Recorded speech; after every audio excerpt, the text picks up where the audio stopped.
Scott Sr., just a reminder that both grew up at Wilshire Boulevard Temple, and Jake is a Browerman graduate and now a Harvard Westlake graduate and is off to the University of Chicago in another 2 weeks. And Scott Sr. grew up at Wilshire Boulevard Temple, religious school. Both of them were in the youth choir with me for years, and Scott just graduated from UCLA and musical theater major. And we're going to get a chance to talk with them and hear some of their performances that they've done with me over the years, and get a sense of what they hope to do next. Is the former the one who has the absolutely gorgeous voice that I've heard? Yes. Cantor? Oh Yes. my God. Yes. Yeah. Yeah. Both really extraordinary young men. Very talented. Yeah. So today we're going to look at some of the beautiful poetry. And of course, it's the music set to those poems that we experience on Yom Kippur in particular, and in particular for Kol Nidre night. And as a little background, over the centuries, many liturgical poems, we refer to them in English, in Hebrew, piyut. A piyut is the Hebrew word for poem, specifically for a liturgical poem. Piyutim would be the plural. And much of our ancient liturgy is filled with such poetry.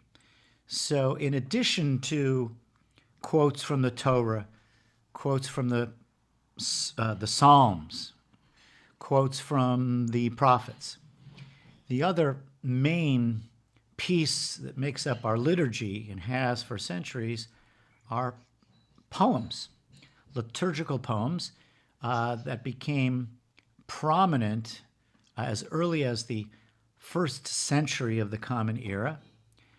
It was in a way, it was an actual profession. There were liturgical poets. It's what they did. It's what they wrote. Pardon me? Yeah, I don't know how well paid they were. However, as our liturgy was created and grew and expanded over the centuries, hundreds and hundreds of liturgical poems were composed. Many of them over time were, inserted into the liturgy, then removed over time.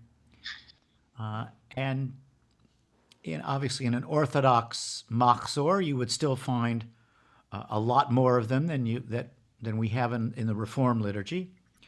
But nonetheless, even in our this new machzor that we've been using, there are several of them that still exist, that are still part of our liturgy, and in particular on Kol Nidre night.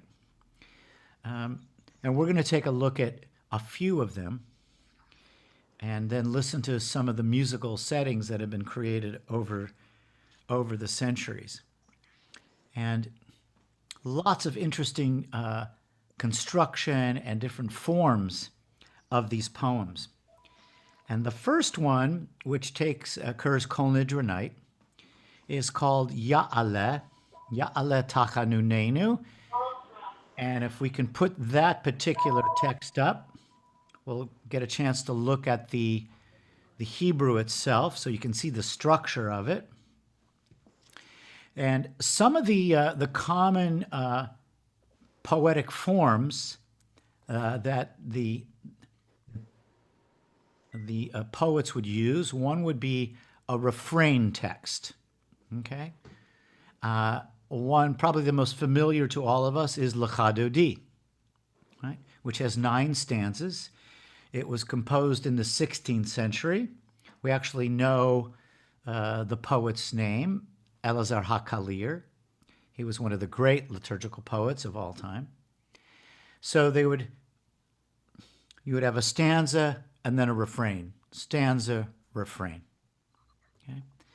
Another form would be an alphabetical acrostic, where the poet would... Familiar to all of us. Oh, I'm hearing myself again. Would use the Hebrew alphabet to structure the poem. Right?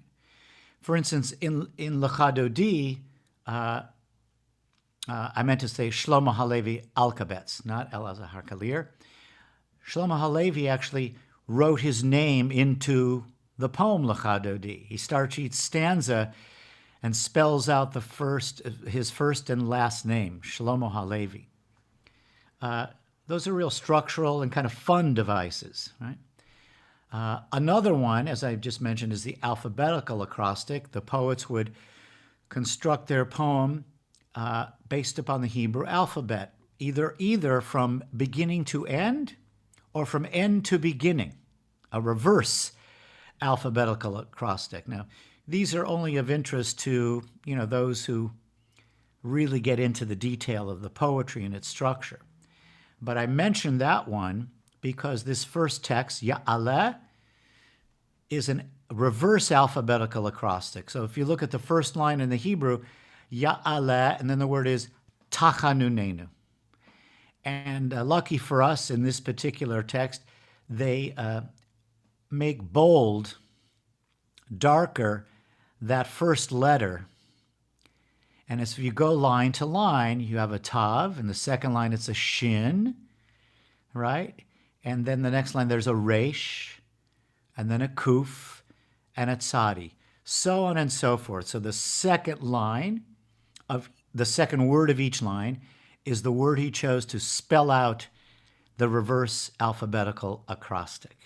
Right? And these are very common devices. In fact, they're still in use by poets, right? Different structural devices. Composers use similar tactics in writing music. So that's the structure. And it's based on this notion, number one, that we have in the Torah that the Jewish day begins in the evening. And there are quotes from the Torah, from evening until morning, from evening until morning. And that is the refrain that Ya'aleh is also based upon, right? Each phrase begins with this combination, Me'erev ad boker, from evening until morning. Each of these little couplets have those words into it. So not only is it a reverse alphabetical acrostic, each stanza has the words Me'erev mi boker, Me'erev or ad boker, right? Or until evening, from evening till morning, and again until evening. That's the structure here. Now, what is the overall spirit and meaning of this particular text, right? The translation, which I can just read for you. The first stanza, let our needs rise up with the darkness, right? V'yavo shavaltenu mi boker, and our cries, this is a very poetic translation, with the rays of the sun, right? All day, right? We should praise you, God, with songs of joy until evening comes again. Beautiful poetry, which really means we should be praising God with joy all the time. Right? May our voices soar at nightfall and our deeds shine forth with the light. Let our suffering ascend at twilight, our forgiveness with the break of dawn. Right? May there be refuge when night surrounds us.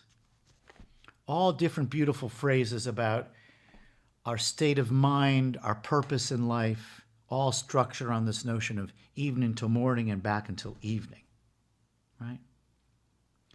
May mindfulness of us rise with the evening star, our worthy deeds revealed in the radiance of dawn, right?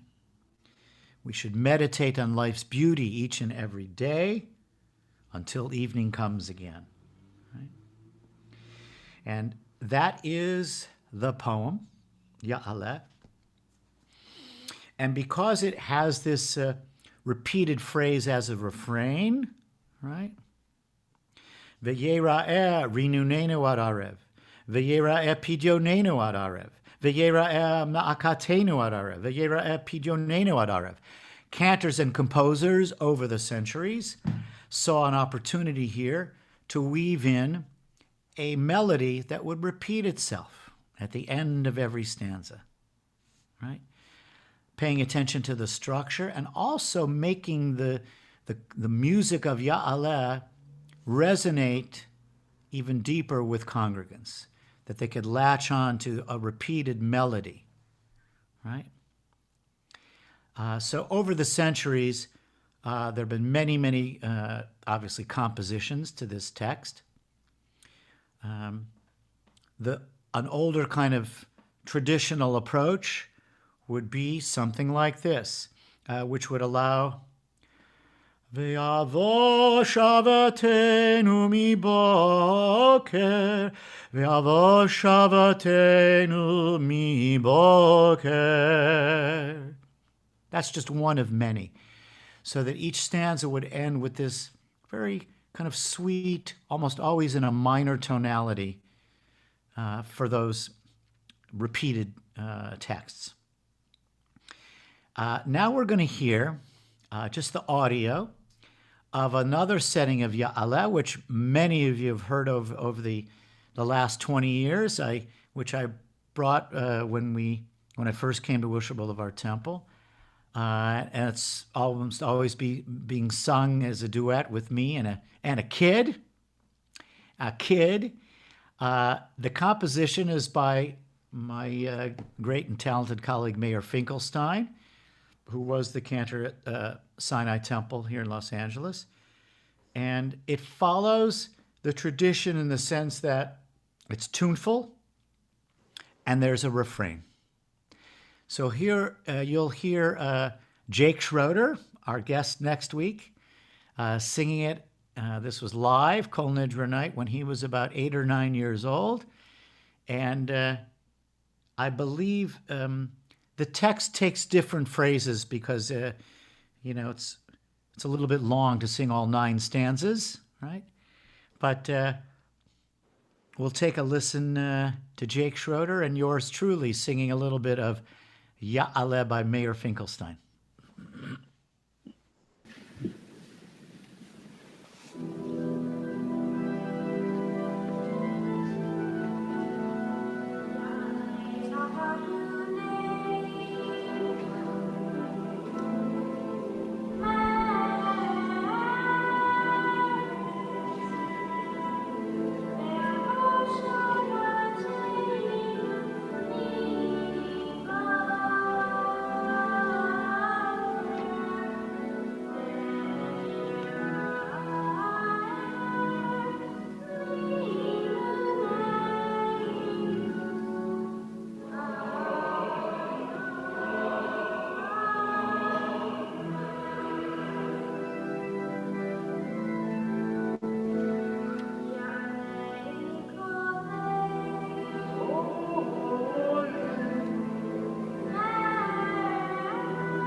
So those are the first 4 stanzas of the Ya'aleh,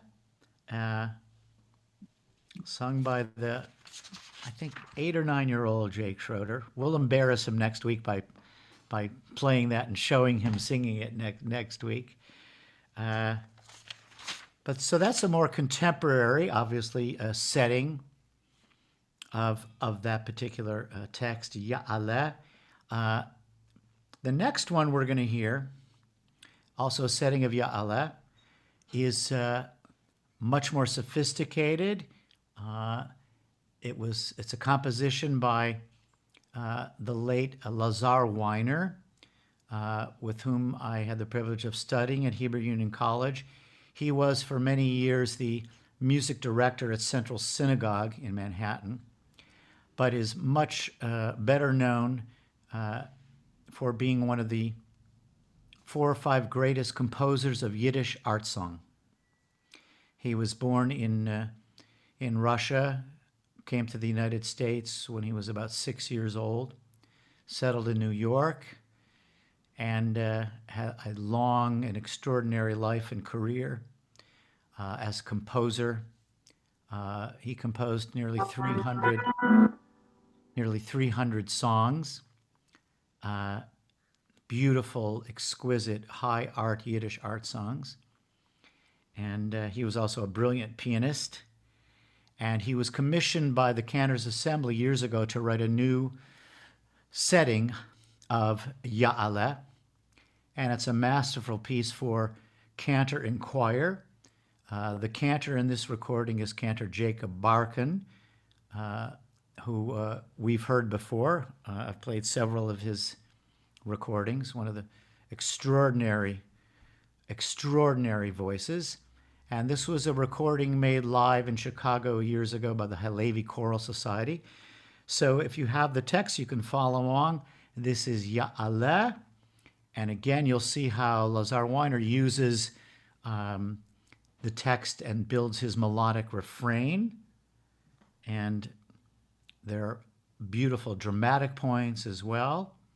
And as it should, ends kind of quietly. So here is Jacob Barkan in Lazar Weiner's setting of Ya'aleh.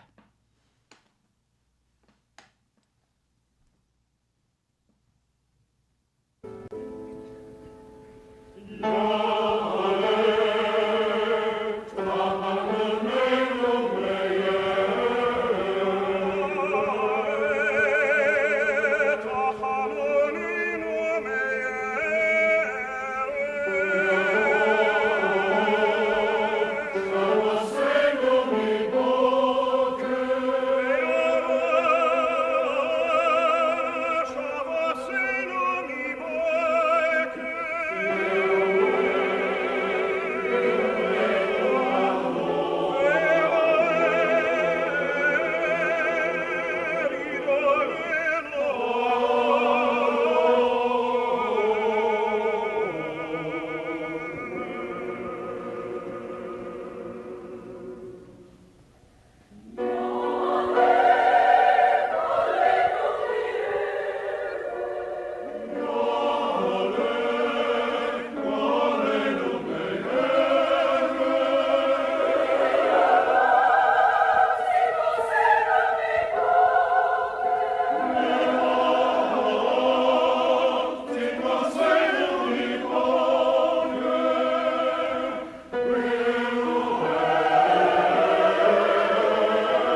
a beautiful and powerful and haunting piece.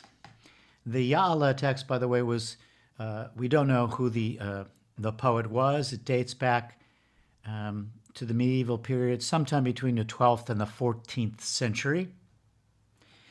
And this next text, which follows closely in the traditional Kol Nidre night liturgy, the poem is titled Kihine Kachomer, Kihine Kachomer. And it is 5 stanzas, at least, well, in this Machzor. Actually, I think the traditional one is more. But it too is dated sometime in the 12th century. Again, we do not know the identity of the poet. But the overview is seen through the professions of normal people. So it opens up with a description of humans. We are like clay in the hands of the potter. And we are stretched and we are rolled as the artist desires. And so are we in your hands, God, right? And each of these stanzas, the next one is consider the stonemason, right?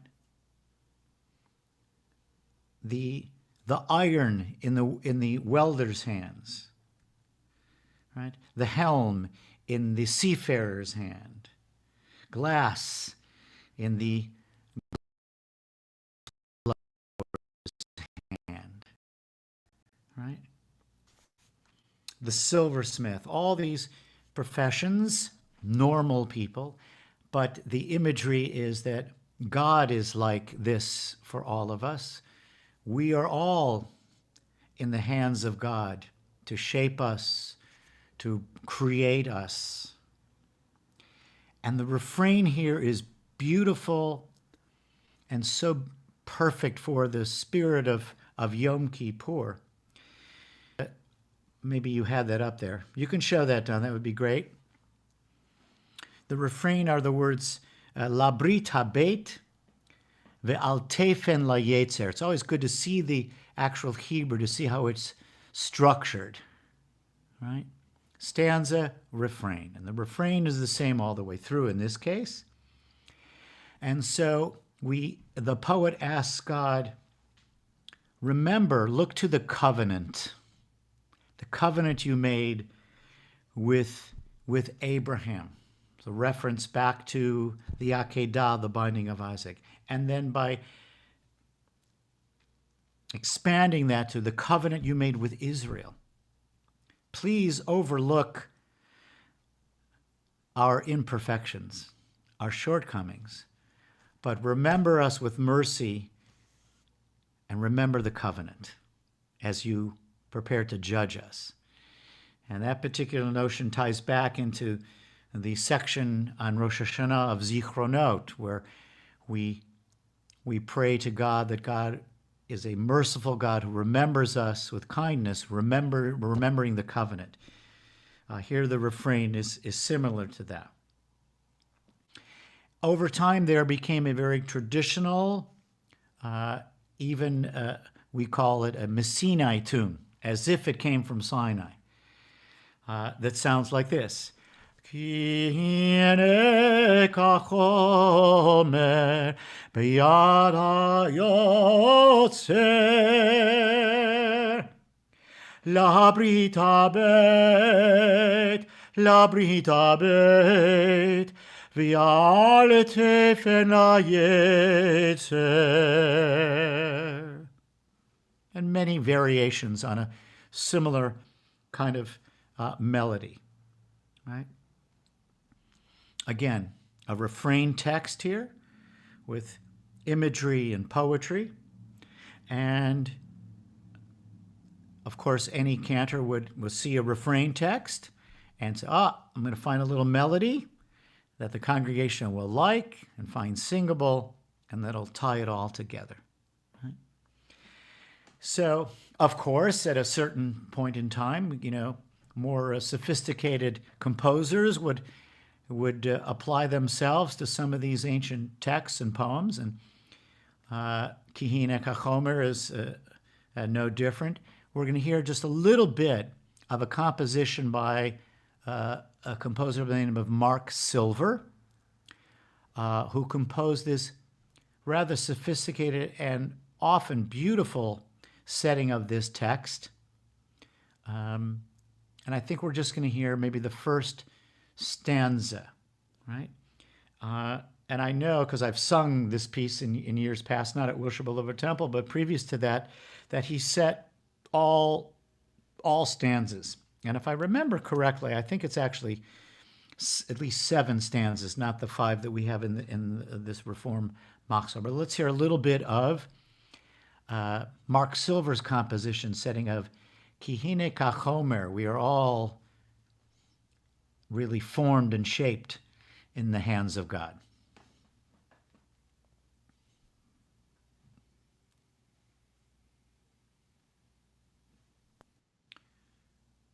And I think this recording is from the Milken Archive. They don't make it easy to play.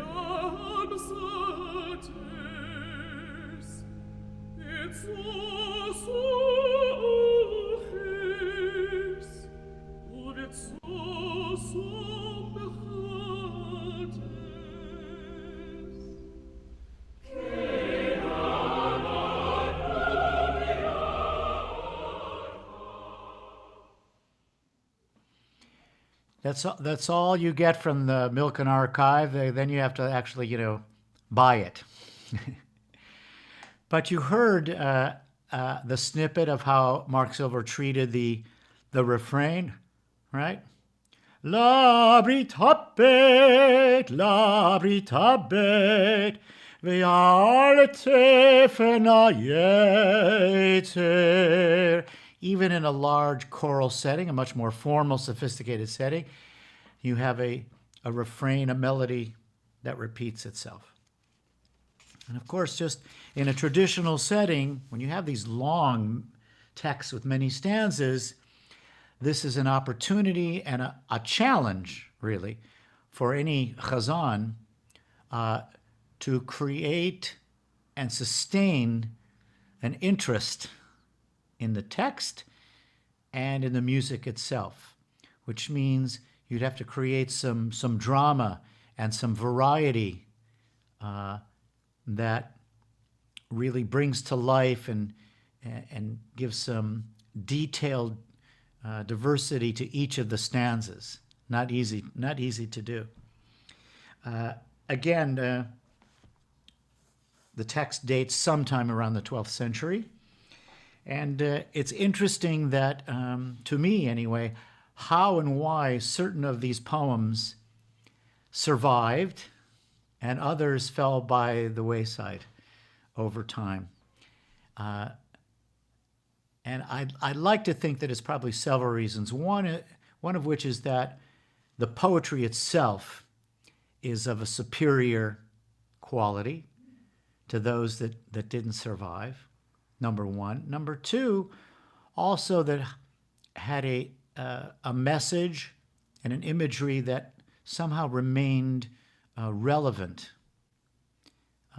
that would guarantee its sustenance. At the end of the day, human beings, rabbis and sometimes cantors, are the ones who make decisions about what prayers actually stay in the prayer book.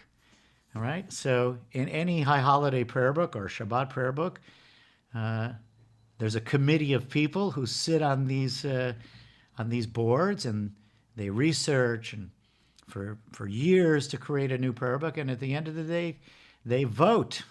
Do we really need this particular poem anymore Is it still useful? Is it still meaningful? Do we have a sense of obligation to maintain this for other reasons as well? So a lot goes into making these decisions, and in a way, I think probably the process has been the same many centuries ago, coming down to individual people making a decision. Well, for whatever reasons, we're going to let this one go and either replace it with something else or just, not do it anymore, right? If you look at a traditional machzor today, there are at least another 2 or 3 of these beautiful poems that are in the Kol Nidre evening service. One I wish we still had in our machzor, and that's Omnam Kain, which has also a beautiful refrain, and there are others as well. But you're looking right now at the translation of the Kehine Kachomer, right? So all of this, in a way, is to really highlight the place that poetry had and still has in our liturgy. It's a central feature to really each and every one of our liturgical services. We mentioned the 2 places really where it's still most prevalent is on the high holidays, and in particular Kol Nidre night, but also on Shabbat. Several of our most beloved introductory texts on Friday night, for instance, are poems. We think of Shalom Aleichem, right? 4 stanzas, Lecha Dodi, 9 stanzas. Somehow the beauty of those words, the moment that they take place, they have found an eternal place in our Shabbat liturgy. So poetry is one of those 4 main components that make up all of our liturgy, year long. And I know that Abraham Heschel, for one, really taught and thought of the Torah itself as poetry. And as poetry, it has for all time remained really the wellspring of inspiration for our liturgical poets. And here are a couple of those beautiful examples on the high holidays that we've looked at. So I think let's see if we can go further to the bottom of that text, Don. Couple more. Perfect. Let's hold it right there. So here we are, still in the vidui, the confessional section of our high holiday liturgy, both evening and morning. And we look at this text that I know you're all familiar with, Ashamnu. Okay. Let's take a look at the Hebrew or the transliteration. They did a good job of, making bold the alphabetical acrostic, both in the Hebrew and even in the transliteration, right? So if you look at the first letter of every Hebrew word here, it's an alphabetical acrostic. The first word, Ashamnu, is an aleph, Bagadnu, beit, Gazalnu, gimel, aleph, beit, gimel, dalid, all the way through the alphabet, through tav. Again, we do not know the poem's author, but here is really the central congregational moment. As we know, one of the features of all of the confessional is that they're all set, at least here, in the plural. In the plural. Because for the Jewish world, we are one people. And any sin that is committed by any individual is borne by the entire community. That is the thinking. And the only time we offer these confessions in the first person, it's really a reenactment on Yom Kippur. We do not have that particular liturgy any longer in our current Machzor, where on Yom Kippur we reenact the ancient high priest performing his duties on Yom Kippur. And those confessions are repeated 3 times. And the first one, the high priest atones for his own personal sins. And the language is in the first person. Chatati, I have sinned. Then it becomes chatu or chatanu, we have sinned. Otherwise, all of the texts in our confessional, in the vidui sections, are all plural. But here again, it's a poem, alphabetical acrostic, and early on, it was attached to a traditional melody, which you all know, and it's just a simple back and forth between cantor and congregation, right? Ashamenu. And the congregation, you'll repeat that back and forth. At some point, a little Hasidic tune was installed to break up the text. Ay, ay, ay, ay, ay, ay, ay, ay, ay, ay. Right? But that opening melody, Ashamenu,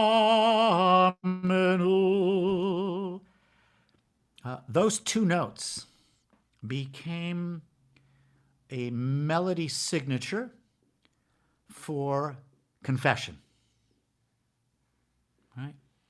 And there are several composers of traditional Jewish music who would use that in other places to remind you of the confession is about to happen.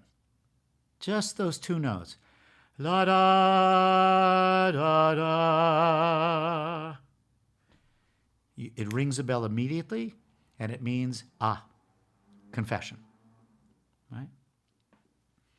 So again, hearkening back to our last show, we talked about how these little melodies attach themselves to key moments in the liturgy that symbolize theological moments or liturgical moments. Right? So here again, we have a poem making up the centerpiece of really the most important piece of liturgy on all of Yom Kippur. And let's move ahead. Now we're going to go to yet another moment, to Ki Anu Amecha, right? We'll take a look at that text. All right. That should be up on the screen in a moment. All right. And when we do see it, again, this is in our section of prayers of forgiveness, right?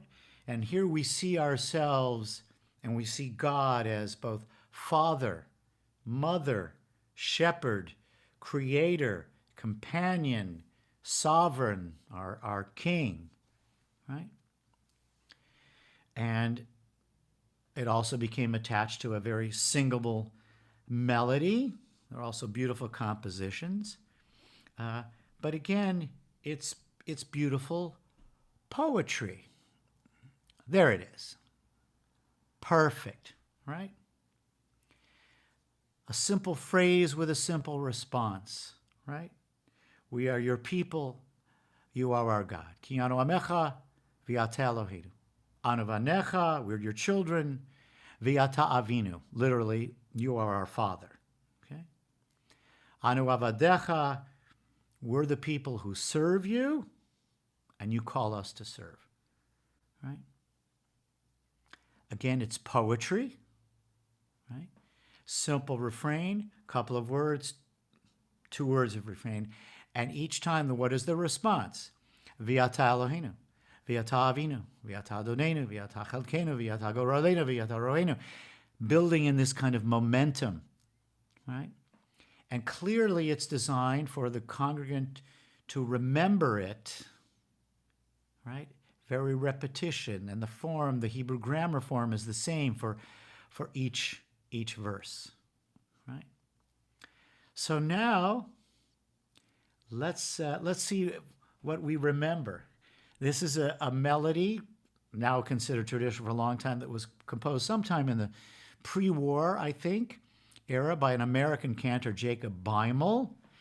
And yeah, I think you'll recognize it.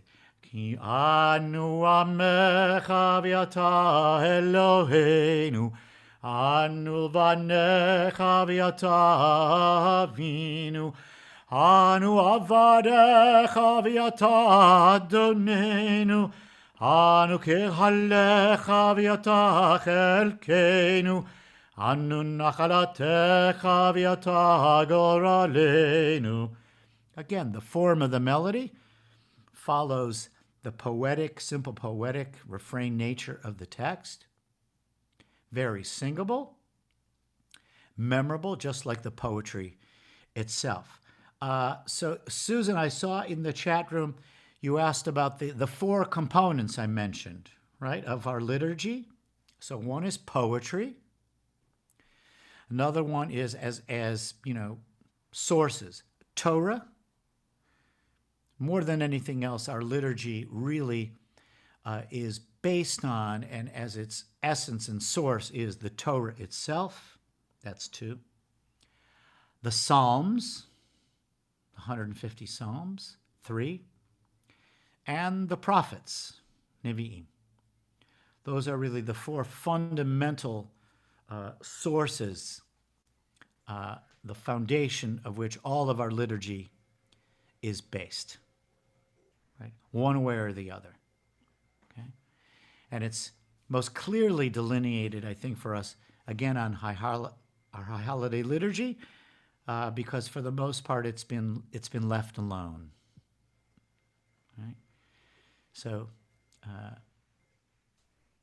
it's a clear picture of the components of our liturgy. Obviously, there are interstitial moments as well. If you think about some of the key moments in any evening service, right? We have poetry. Let's just take Erev Shabbat, Friday night, as an example. Poetry, Shalom Aleichem Lecha Dodi. Okay? And there are other introductory poems as well that we have. When we get to then our formal liturgy, it's Baruch Hu. Okay? Then the Shema, a Torah text. Shema v'ahavta, right out of the Torah. Mi chamocha, right out of the Torah. Okay? Then you could even argue that the Hashkivenu prayer itself is a type of poetry, more free form. Okay? So even in our Friday, not even, but also very clearly in our Friday night liturgy, you see these four components working together. Right? So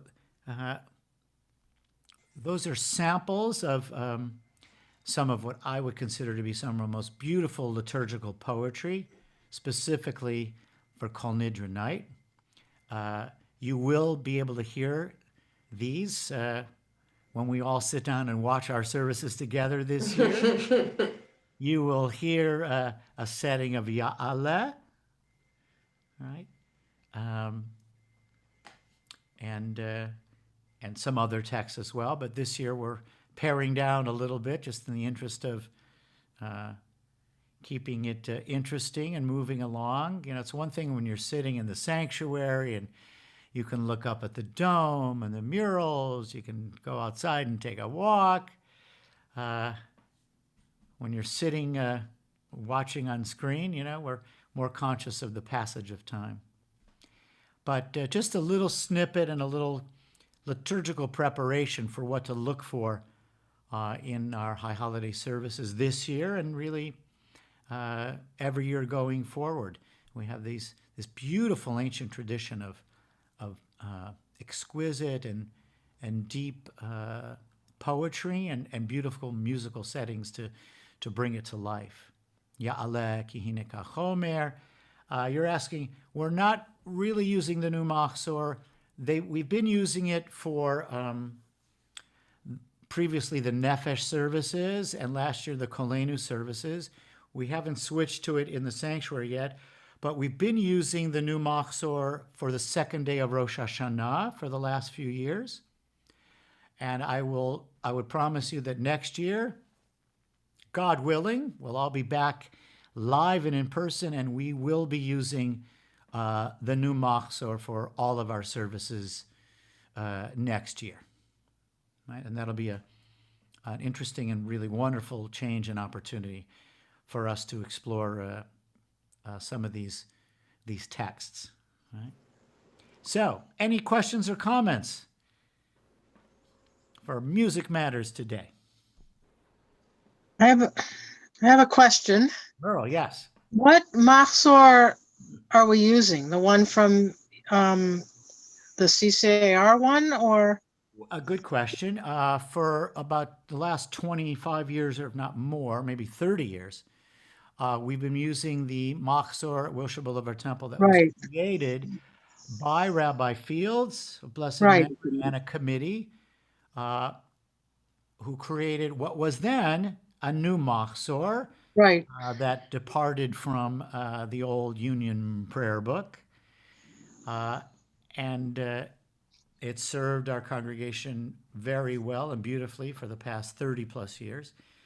And we felt that it was time for us to seriously consider the new Machzor created by the CCAR, this new Reform Machzor. I have the original ones. I just wasn't sure.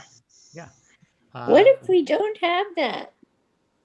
Well, when you're watching services this year on screen, you won't need your own Machzor. Okay, great. Because we're going to be providing Hebrew text on screen. Wonderful. Right, so it'll all be there for you. Next year, again, God willing, when we're in person, we'll all have the new Machzor in our hands. Okay, thanks. Sure. Any other comments? Questions? Well, there we have it then. So thank you, Cantor. You're welcome. My great pleasure. Thank you, Don. Look at our beautiful. Thank you so much. This is excellent. It's so enjoyable to listen to the music. You're very welcome. My relaxing. It's great. Next Monday, Jake Schroeder and Scott Sr. We're going to get to spend some time with our brilliant young Wilshire Boulevard Temple products and get to understand what really growing up at Wilshire Boulevard Temple, and in particular, what it meant to them to sing in the youth choir and get to sing at services in our great sanctuary, and how that has influenced them, and get a sense of where they're going. Phenomenal. In their lives. So Fabulous. a lot of fun. Hey, Don? Yes. Thank you. My sister is a member of a congregation near Town Mead in Las Vegas, and they had a fundraiser where they took a picture of themselves and they were seated much like they are now in the sports arenas. If you want, I'm going to share I this. have to tell you, I wish we had done that. I think it's a really fun idea. Okay, you disabled it. I don't know if you can do it. I'll just show you the screen, but you've disabled sharing for us, or Don did. Or maybe Don Levy did. Yeah. Oh, there it is. Okay. So, there you see. That's great. I love it. And they apparently sold musicians. Yeah. Musicians in the back row. Congregation in I Las gotta Vegas, tell that you, I think fundraiser. that's a really They did what clever they and were fun doing That's idea. every cool. festival I the love it. holidays are gonna be. Right? And we could have sold like 1,700 of those. I know. Right? Well, everybody would want to be in the front row for the first time ever, right? You're right. That's fantastic. That's Yeah, I thought they did a good job. That's Great. wonderful. Great. Yeah, wonderful. All right, everyone, have a good guys, week. bye. Thank you, Don. Thank you.